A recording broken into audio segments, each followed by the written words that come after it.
पिता परमात्मा पूर्ण ब्रह्म सर्व सृष्टि रचनहार कबीर परमेश्वर जी की असीम कृपा से आप प्यारी आत्माएं ये सत्संग सुन रहे हैं।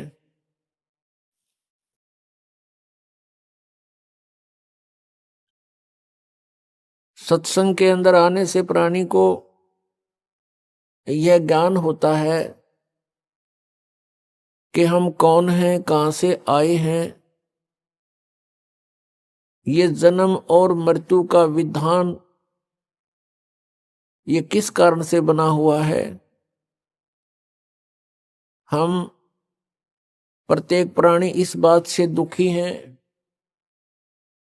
कि मृत्यु हो जाती है, रोग और कष्ट शरीर पर आते हैं और हम इन्हीं के भय से, इन्हीं के बचाव में आजीवन लगे रहते हैं और मृत्यु भी होकर रहती है और कष्ट भी आ ही जाते हैं। जब तक हम सत्संग नहीं सुनते तब तक हम उसी व्यवस्था को अंतिम मान चुके होते हैं कि यहां ऐसा ही होता है और ये सबके साथ हो रहा है, ये तो होगा ही होगा।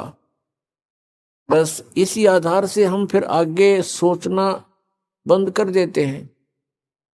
जब हम सत्संग के अंदर आते हैं तो ये पुनर्विचार होना प्रारंभ होता है कि हम कौन हैं, हम क्यों मर रहे हैं और किस कारण से हम यहाँ यातनाएं सह रहे हैं।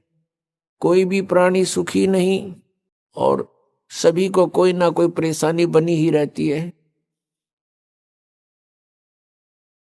तो ये ज्ञान सत्संग से होता है और सत्संग जो यथार्थ ज्ञान होता है उसको कहते हैं सत्य माने सच्चा, संग माने जहां सत्य के आधार से ही सारी कार्य क्रियाएं हो, वचन हो, उसको सत्संग कहते हैं।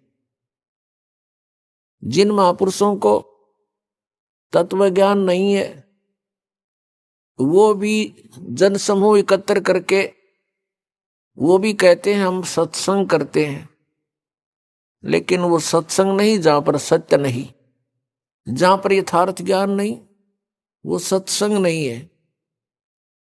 तो पुण्यात्माओं, आपका सौभाग्य है कि आपको ये सत्संग सुनने को मिला है। जैसे श्री ब्रह्मा जी, श्री विष्णु जी, श्री शिव जी को जो अजरो अमर बताकर सत्संग किया करते थे, कहते थे इनके कोई माता पिता नहीं, इनकी जन्म मृत्यु नहीं होती, ये सर्वेश्वर हैं। वो सत्संग नहीं था, भले ही वो सत्संग के नाम से दुनिया को इकट्ठी करते थे।